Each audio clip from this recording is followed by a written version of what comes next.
Hello, and welcome to Nayfeh's May edition of the Advisor Ambassador Program. My name is Zach Hewells, and I work on the Nayfeh National staff in the Membership and Marketing Department. Today, our host is Jeff Hill from Arkansas. He's the CEO of Hill Financial Group. Jeff will be discussing learning exceptional prospecting practices. But before we get started, if everyone could please mute their lines, and if you have any questions during the presentation, feel free to type them in the chat feature of Zoom. We'll have some time for a Q&A at the end, and we would love to hear from you. But with that, take it away, Jeff. All righty, guys, welcome again. This is Skill Builders, guys. I want to teach you prospecting. And prospecting basically is the ability to gain new clients. I have a few catchphrases of things that I was told coming into the business. Prospecting is the bloodline of your business. Think about a body. You know your body cannot operate without blood, right? Well, your business cannot operate without prospects. So again, I want to teach you guys steps to maybe take the people from maybe a cold market or maybe a first time meeting them on over to being able to actually make them a client. Keep in mind, this is a full contact sport. There are several different ways of prospecting. I'm going to be showing you several methods that I used over the course of the business and maybe give you some insight on things that maybe worked or maybe was not as effective. But just know prospecting works. Depending on your skill set and what you're comfortable with, take some of these methods, but make sure you implement them. You have to learn how to prospect like you breathe. Now, if you see the last line, it says, don't go out with the intent to prospect, just prospect while you're out. And the reason why we say that is because a lot of times people, they have to build up the nerve thinking, okay, wait, well, when I leave here, where am I going to go? Do I need to go to the mall? Do I need to go to a hospital? Do I need to go to a library? Guys, just get used to doing this while you're out. Think about it right now. You don't have to think about how you're breathing. You just breathe. So make prospecting a natural part of your business. Again, my name is Jeff Hill, CEO and founder of Hill Financial Group, a wealth accumulation firm. So this is the overview of what we're going to be talking about today. I'm going to give you guys a little bit about my background. We're going to talk about different prospecting methods. I'm going to give you guys my referral script. Now, pay attention when I talk about that because, again, this referral script has dramatically changed my business. I've used it ever since I was first in the business, and I have amazing results with it. I'm going to teach you guys a little bit about networking events, how to not be so socially awkward when you go out and meet people. I'm going to teach you guys a prospecting method called FORM that allows you to take questions and use them properly. And I'm going to tell you how I learned a little bit of this from a guy named Van Mueller. And again, lastly, I'm going to give you some bonus training about social selling. So here's my background, guys. I've won a lot of accolades over the last 10 years in business. I was awarded top 100 in finance. I've been Nayfeh New Agent of the Year in the state of Arkansas. I've made Nayfeh Distinguished Agent of the Year. When I was with New York Life, I was a $50 billion empowerment plan ambassador. I was a New York Life Case Leader of the Year.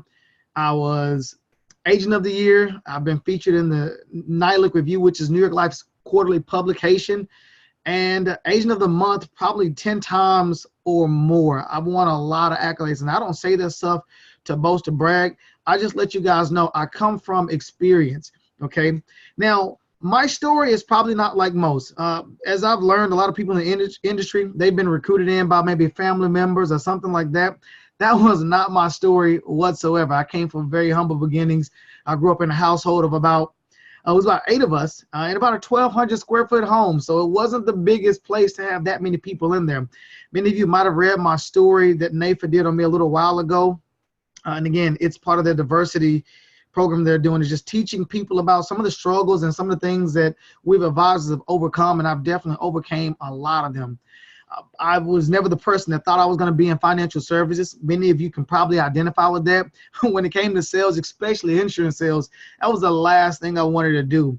I was initially recruited by Aflac right out of college, and I didn't really know about insurance or financial services because it wasn't taught in my household growing up.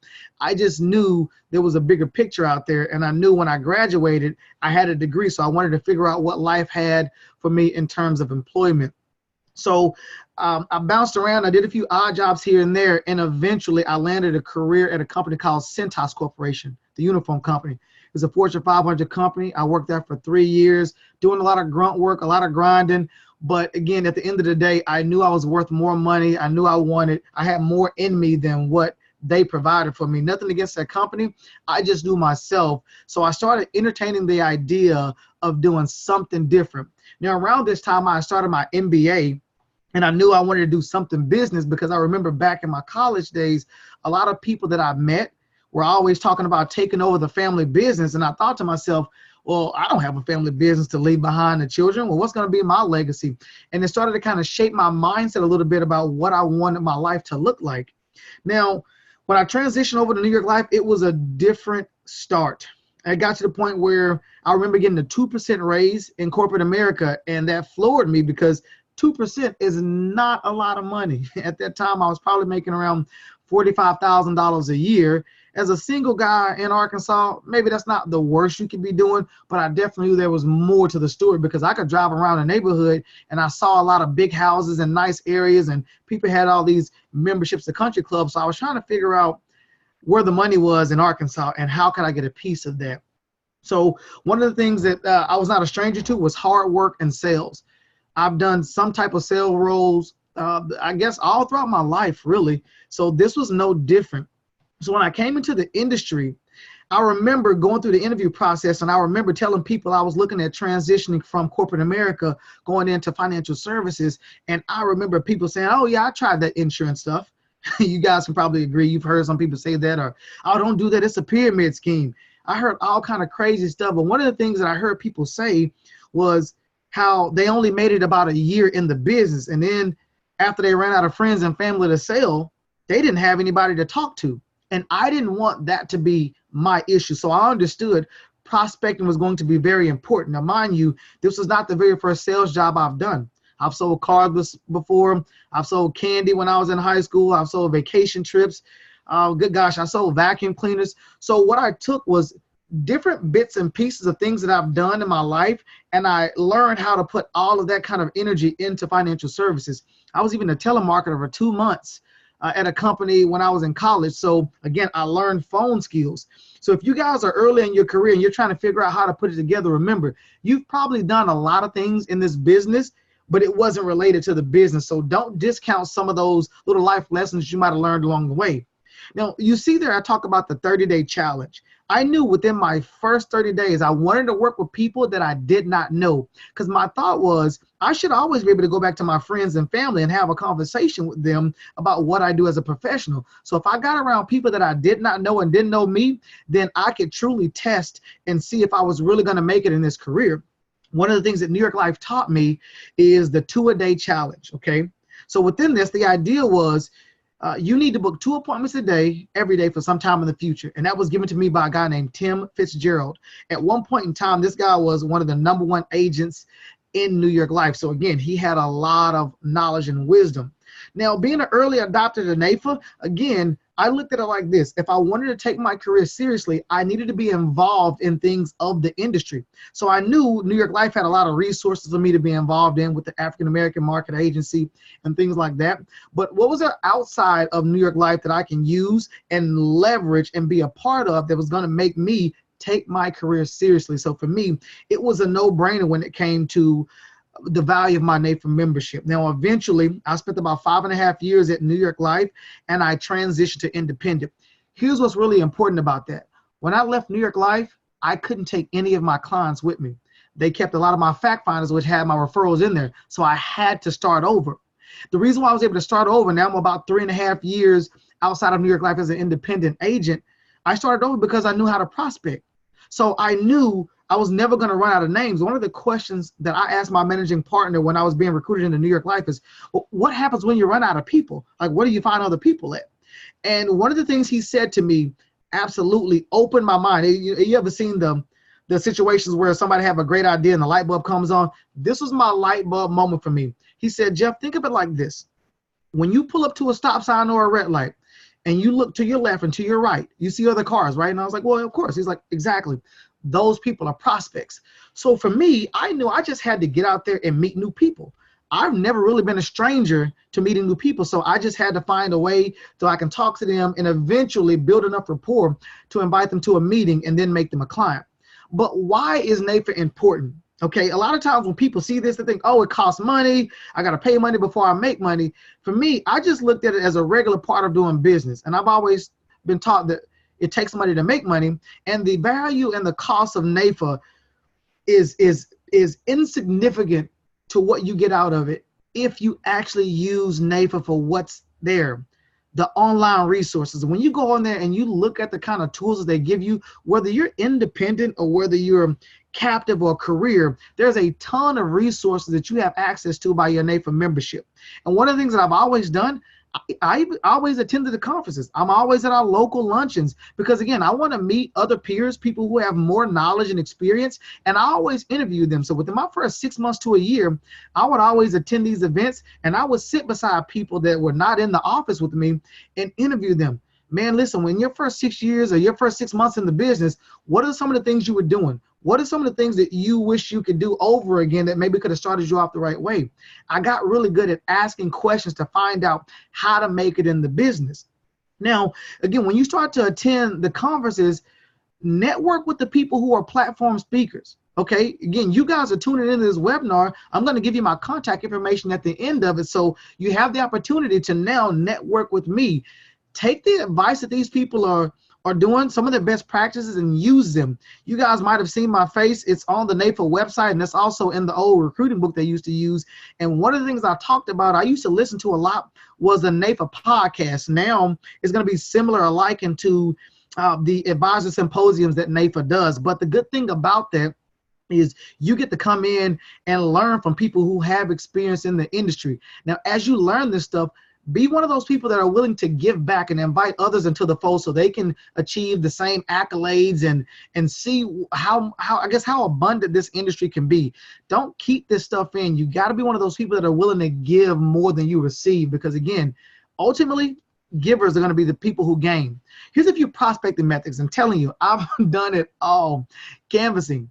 The reason why I say this is a business owner approach, canvassing is a lot of times where you might hear people say, well, I'm going to go to this shopping area because I know there's a lot of businesses in this area, and I'm just going to go knock on doors and introduce myself. Well, oftentimes you will see a no solicitation sticker in these businesses. Don't let that deter you guys, okay? And here's how I was able to do it. And mind you, I never got kicked out of a business before because of this particular approach. And that approach is called the mailing list approach. So anytime I went to a business, I wasn't there to sell them. I was there to offer them the opportunity to get on a free mailing list. So let's say Zach is my business owner, and I say, hey, Zach, listen, my name is Jeff Hill. I'm a local business owner in the area, just like you. Again, I want them to know there's commonality there, just like you. And from time to time, I do professional mailing lists to business owners, centered around helping them in aspects of the business. Sometimes I might be talking about how to protect your key employees, how to unlock the value of your business, how to do estate planning, things like that. Would you have any objection to being on one of my lists? Now, in early parts of my career, in my jacket pocket, I always kept these information cards. So I would pull that card out in the middle of this spiel and say, listen, I would show them, I just need some basic information, and I'm going to put you on a professional mailing list, and it's absolutely free to you. And they would say, well, it's free. Okay, why not? Most people don't object to getting free information because, again, they're getting spammed by stuff all the time anyway. This is no different. But what I did on the back of that card, there were a lot of interest points on there. And I would say, guys, so I don't mail you anything that you don't care about. What are some of the things that might stand out to you that you might want more information on? And again, these are hot buttons for business owners. So anytime they check the box, I knew maybe they had concerns. So I would then ask them, well, listen, I'm going to be back in your area next week. Do you mind if I drop this information off personally? Now, guys, even if I wasn't planning on coming back that next week, I just scheduled an appointment with them and they didn't even know it, because if they said, sure, if you're going to be back out here, pop in. So now I would go gather sales material or gather more information around what they just said they wanted more information on, and I would bring them to them. Now, a lot of you might be saying, well, Jeff, I don't know what I'm going to bring them. And again, I didn't either. Sometimes I didn't even really have an actual mailing list, but that was a way for me to break the ice with them. Now, a lot of you guys, your company might have access to something called First Research. Use that to your advantage. It allows you to go in and learn about any industry, any information. You can get a whole SWOT analysis, which stands for strengths, weaknesses, opportunities, and threats.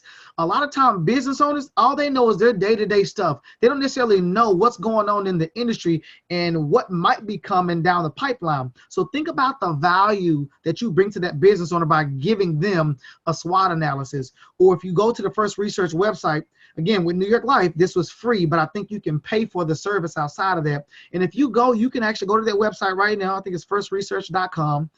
And again, they'll give you a free demo or a free PDF of some of the information that you can have in there so you can see what you're going to be able to give to that client. But not only that, let's say I was going into a business and I didn't know a lot about plumbing. I can go in and I can learn a lot of questions to go back and ask that person to make me seem more educated. So now I can say, hey, listen, guys, I specialize in working with plumbers or doctors or attorneys. Did you guys know some of this stuff that was going on in your industry? And then I can also ask them, have you guys been faced with some of these challenges right now? Because I have more information probably than what they know about their industry. Now, another thing you can do from a prospecting standpoint is centers of influence. A center of influence might be somebody who's not necessarily a client, but maybe they advocate for your business. So earlier in my career, again, I was always a consummate reader and I was always learning. And I remember listening to the Nayfeh podcast and people saying, you need to go get people who advocate for your business. So I went out and I interviewed CPAs and attorneys and said, hey, listen, I'm new in the business, but I'm going to take this thing seriously. I want to have a team of advisors that I can call on if I have questions. And I want you to be able to use me as a resource. So again, within my first 6 months, I've interviewed people who have years of experience that are not necessarily related to insurance or financial services. Think about the value of what that does to your practice when you have access to an attorney you can call on. And again, if you call and maybe you send some business to them because they are an estate planning attorney, what do you think that's going to do? That's going to start to create some reciprocity to where when they have questions about life insurance or something like that, you can meet with them. Now, again, I would also show them things that were going on in my business, different concept pieces and things that I've learned so they can learn more about what I bring to the table. Because if they've never done that, maybe they don't really know what an insurance or financial advisor does. They might have a limited view of what we do. Maybe they've never seen a 412I plan, or maybe they don't understand what golden handcuff means, but I can show them how that fits in the marketplace. And now they're more open to giving me referrals, or maybe I can make them a client. Okay, board of directors, again, board of directors is one of those things where you want people who are going to hold you accountable. So maybe you sit down and you talk about your prospecting and marketing plans and see if they can give you more insight on how to grow your business. Now, you might meet with them once a quarter. And again, you're just sitting down with them and telling them what's going on in your business. And ideally, they might become a client or they might not be. But the whole idea behind that line item right there is to get other people on the board with what you're doing, that maybe they can funnel some leads your way. Cold calling. Cold calling is when you don't know who they are and they are not expecting your call. Again, that's a lot of work and it's low reward. Typically, from my understanding, if the numbers still hold true, it takes about 20 calls to book one appointment when you're in the cold calling selling. So again, you don't want to necessarily spend a lot of time doing that because you'll be spinning your wheels, okay? Networking events. I'm going to teach you guys a flow of conversation on how to work a networking room. So when I say be a politician, again, if you ever seen a politician navigate a room, they're going around, they're introducing themselves to different people at tables. They're talking to everybody. Okay, be an advocate of the industry and of yourself. And also don't be afraid to put Nayfeh on the hook, because it lets people know you're more serious about your career because you're willing to invest more in your industry. Nayfeh is kind of like if you were dealing with an attorney and they're a part of the Bar Association or the Medical Association for medical professionals. So go to those events. Referrals. Take referrals seriously. For every 3 referrals you get, you should book at least 1 appointment.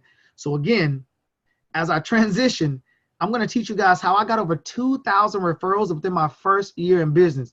Now, mind you, when I first started, I was driving maybe an hour and a half to 2 hours away from the office to prospect. Because again, when I was with Cintas, I was there for 3 years. A lot of the people who I spent professional time with over that 2-year period were in, an hour and a half away from me. But again, that costs a lot of time, a lot of windshield time, a lot of gas. So I started looking at it like this. If I don't want to keep driving that far, I got to start pulling referrals in my backyard, so to speak. So I learned how to do that by something called Circle Talk. Now, I think Nayfeh has brought a guy on here called Bill Gates. And this whole idea is creating your value proposition. Now, I look at it like this. Anytime somebody is sitting down with me, I feel like they should be getting value. okay? Because I should be able to ask them questions that nobody else is asking them. I should be able to position some information that they're not getting anywhere else. So I assume value just because they're meeting with me. So here's how Circle Talk works. Now, typically, I'll go through a fact finder. And again, I've gotten all the information that I need to maybe go put a plan in together. And here's how I transition. Guys, this is the last important part of the process. It actually helps me to continue to grow my business. Now, I like to deal with a list of names. Throughout the course of your life, you're going to meet people in 4 basic places. Now, again, when I give you these places, I want you to start thinking about people who might fit within this category. So when I say work, who are the first 4 people to come to mind? Now, Mr. Prospect, keep in mind, I like to deal with people who love their family, people who have kids, people who own their own homes, and people like you who have that nice household income of $100,000 or more, okay? Now, let me break this down a little bit. There's a psychological thing that I'm doing. First of all, I'm telling them this is the last important part of the process. Now, I don't know how long your fact-finding process is, but when I was doing this, mine was around 45 minutes to an hour or so.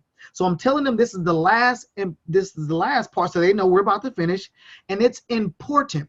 When you tell them it's important, now they want to perk up and pay attention. Why is it important? Because it keeps me in business. Again, nobody wants to have an advisor in this business and 2 months down the road, they're not here anymore and they have to start this process back over. So I'm letting them subconsciously know, if you give me names, it's going to help me stay in business. Again, guys, this is the last important part of the process. It actually helps me to continue to grow my business.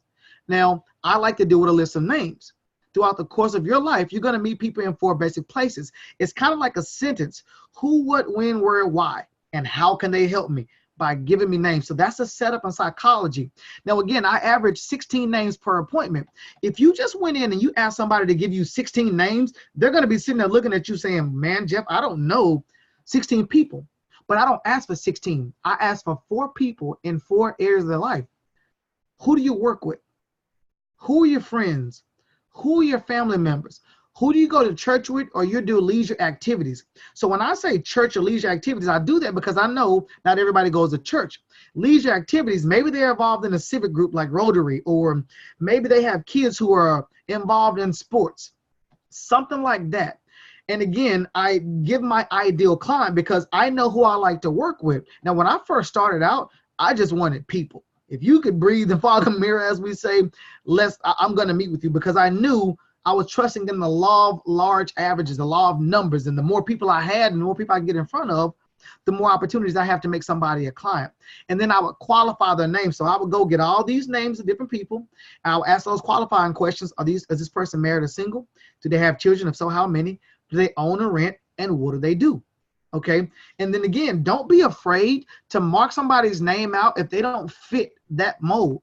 Now, sometimes what I would do, if I was in a low income household, I'm going to prospect up. I might ask that person, who do you look up to for their financial accomplishments? And I learned that from a guy who's a part of Nayfeh, Azafli Taylor. You guys might have heard of him. He has a big session coming up in a few days.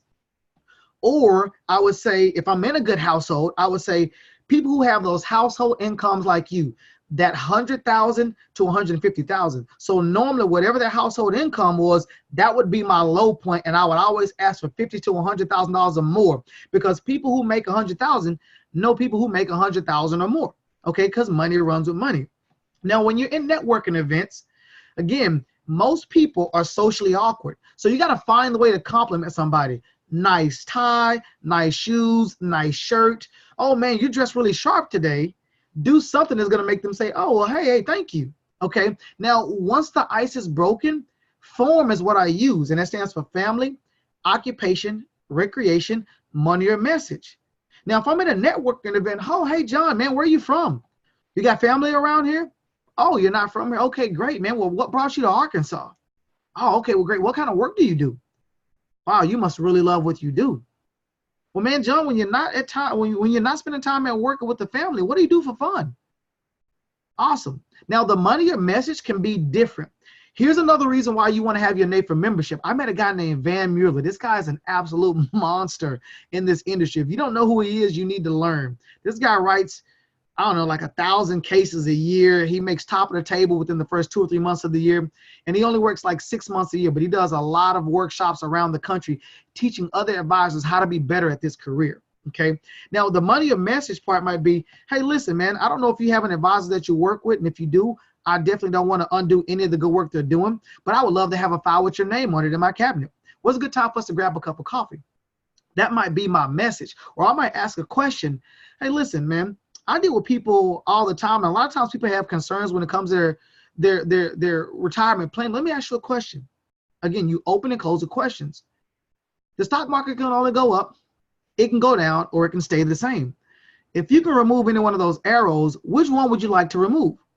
Oftentimes people are going to say the down arrow. Yeah, you know what? Hey, I get that all the time. Most people love to remove the down arrow. Well, let me ask you a question. Do you have a 401k? Oh, you sure I do? Well, great. How do you remove the down arrow? Well, you can't. Listen, man, that's the kind of work that I bring to my clients. I would love to sit down with you, maybe over a cup of coffee, just to show you the kind of work that I do. That's the way you can transition and use the money and message and get involved in your community.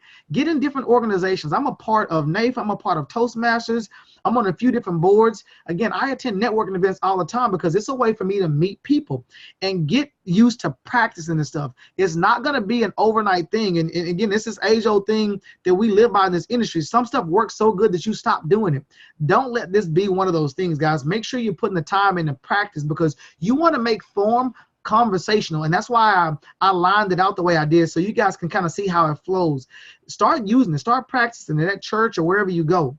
Now, again, we're getting ready to round toward the end. You got to understand right now, social media is a huge thing for you to be doing in your business. The marketplace is absolutely changing and your clients are online. It's kind of like in 2000 when the internet first came, everybody had a .com, and it's like if your business isn't online, you're going out of business.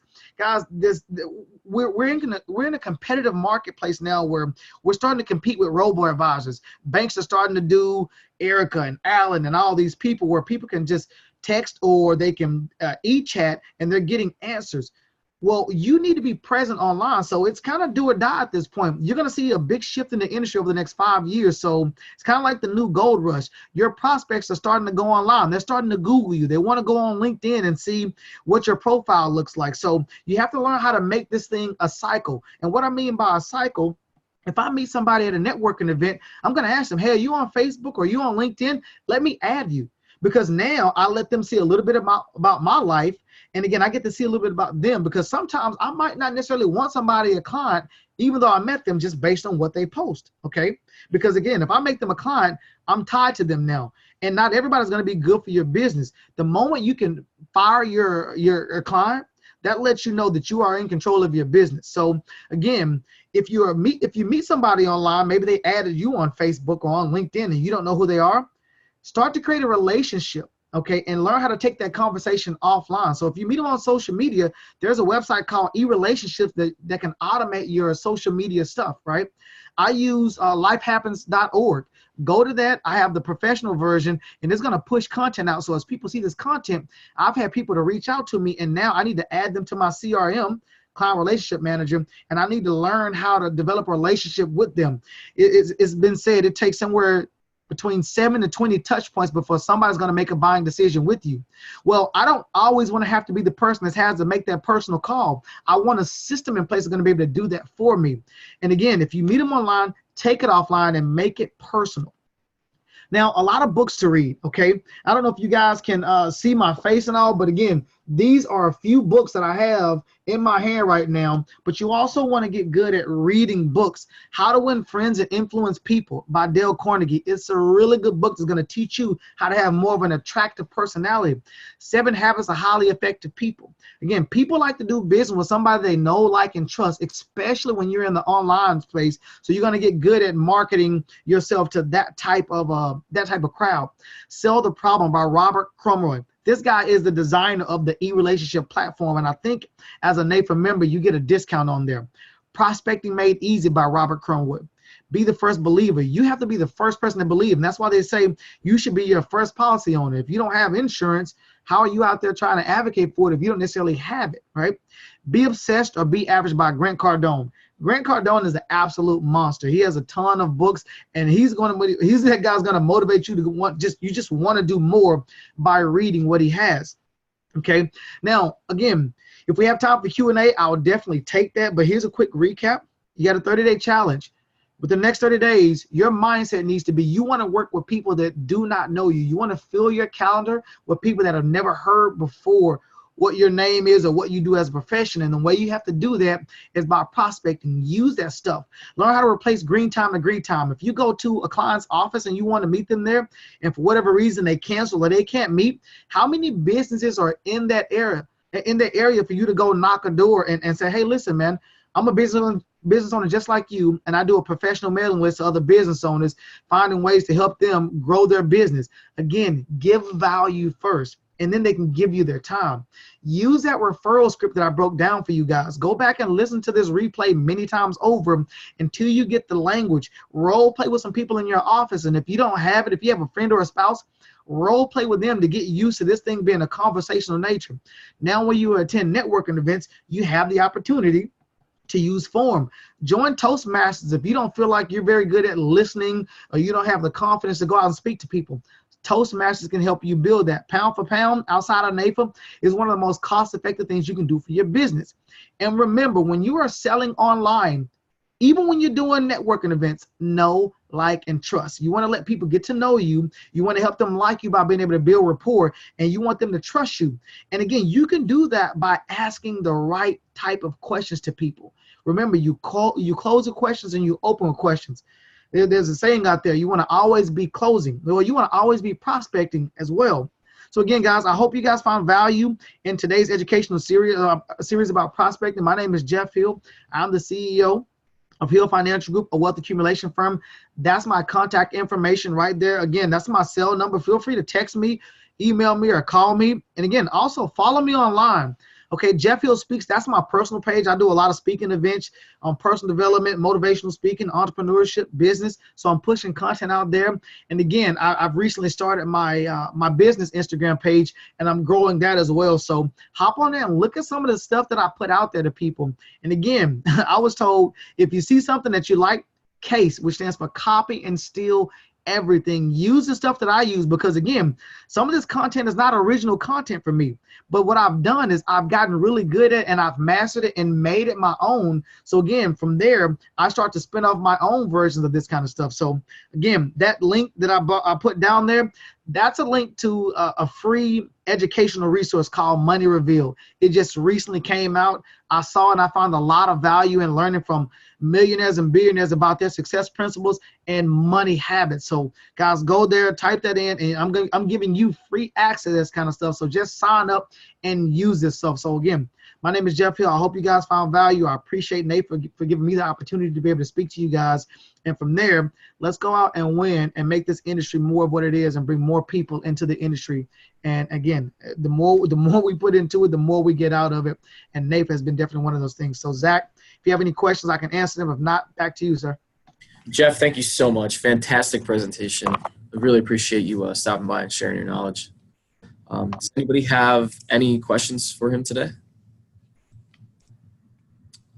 Take a minute or so.